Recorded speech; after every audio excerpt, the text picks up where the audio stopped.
Hello friends, ఈరోజు మనం humans kidneys గురించి పూర్తిగా తెలుసుకుందాం. కిడ్నీని తెలుగులో వృక్కం అని అంటారు. అసలు మూత్రపిండాలు అంటే ఏమిటి? కిడ్నీస్ అనేవి శరీరంలో చిన్న శోషణ అవయవాలు. వీటి ఆకారం బీన్స్లా అంటే చిక్కుడు గింజల ఆకారంలో ఉంటాయి. ప్రతి మూత్రపిండం సుమారు 10 నుంచి 12 సెంటీమీటర్ల పొడవు ఉంటుంది. మూత్రపిండాల స్థానం, స్ట్రక్చర్ ఆఫ్ ది కిడ్నీస్. వీటి స్థానం వెనుక భాగంలో కడుపులో అంటే అబ్డామిన్కి, వెన్నెముకకి రెండు వైపులా ఉంటాయి. కుడి మూత్రపిండం కొద్దిగా దిగువైపున ఉంటుంది అంటే లివర్ కారణంగా. మూత్రపిండాల పని: రక్తాన్ని శుభ్రం చేయటం, రక్తంలో ఉన్న వ్యర్థాలను అదనపు నీటిని తీసి మూత్రంగా మార్చుతుంది. మూత్రం ఉత్పత్తి: యూరిన్ తయారయ్యే విధానం. ఇది వ్యర్థాలను, నూన్యత, విష పదార్థాలను మూత్ర రూపంలో బయటకు పంపిస్తుంది. మూడవది రక్తపోటు నియంత్రణ. ఇది హార్మోన్లను విడుదల చేసి రక్తపోటును స్థిరంగా ఉంచుతుంది. నాలుగవది ఎర్ర రక్త కణాల ఉత్పత్తి. ఎరిథ్రోపోయోటిన్ అనే హార్మోన్ విడుదల చేసి ఎర్ర రక్త కణాలు ఏర్పడేలా చేస్తుంది. వీటిని ఆర్బిసిఎస్ అంటారు. ఇప్పుడు కిడ్నీస్కి సంబంధించిన డిసీజెస్ తెలుసుకుందాం. కిడ్నీ స్టోన్స్: ఈ రాళ్ళు యూరిన్లో ఖనిజాల ఘనీకరణ వల్ల స్టోన్స్ ఏర్పడతాయి. కిడ్నీ ఇన్ఫెక్షన్స్: ఈ కిడ్నీ ఇన్ఫెక్షన్స్ బ్యాక్టీరియా వల్ల సంభవించే యూరిన్ ఇన్ఫెక్షన్స్. మూడవది కిడ్నీ ఫెయిల్యూర్స్: మూత్రపిండాలు పనిచేయకపోవడం, డయాలసిస్ అవసరమవుతుంది.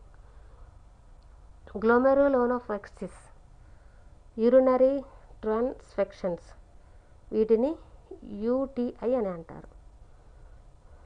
కిడ్నీస్ హెల్తీగా ఉండేందుకు మేలు చేసే ఫుడ్స్ ఏంటో చూద్దాం. వాటర్ ఎక్కువగా తాగాలి, తక్కువ ఉప్పు తీసుకోవాలి, తక్కువ ప్రోటీన్స్ ఉండే ఫుడ్స్ను తినాలి. ఫ్రూట్స్లో బనానా, గ్రేప్స్ తినొచ్చు. అన్ని రకాల కాయగూరలు తినొచ్చు.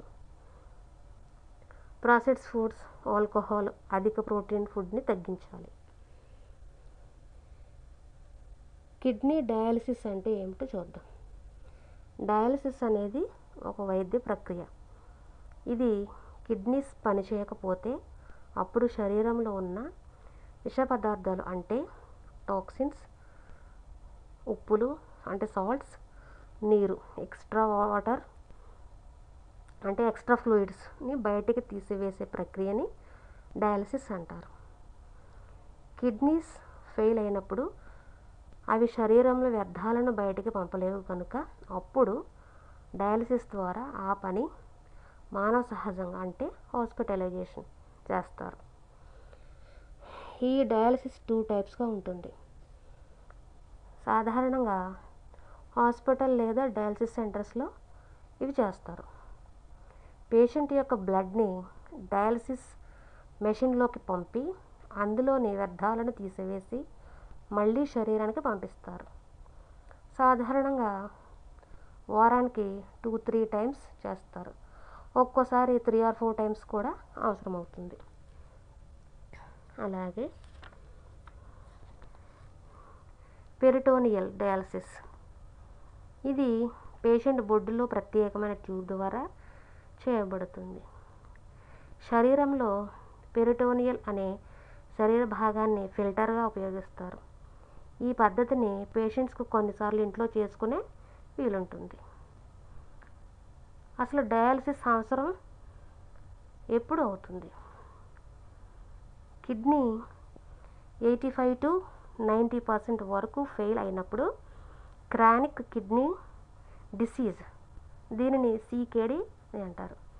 ఇది చివరి దశలో ఉన్నప్పుడు బ్లడ్లో క్రియాటినిన్, యూరియా స్థాయిలు అధికంగా ఉన్నప్పుడు చేస్తారు. డయాలసిస్ లేకపోతే ఏమవుతుంది? శరీరంలో విష పదార్థాలు పెరిగిపోతాయి.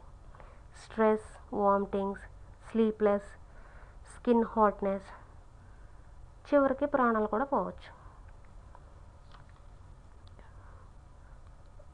మార్గాలు ఏంటో చూద్దాం. డయాలసిస్ చేస్తూనే జీవితాన్ని కొనసాగించవచ్చు, లేదా కిడ్నీ ట్రాన్స్ప్లాంటేషన్ కూడా శాశ్వతంగా పరిష్కారం. అలాగ కూడా జీవన విధానాన్ని కొనసాగించవచ్చు.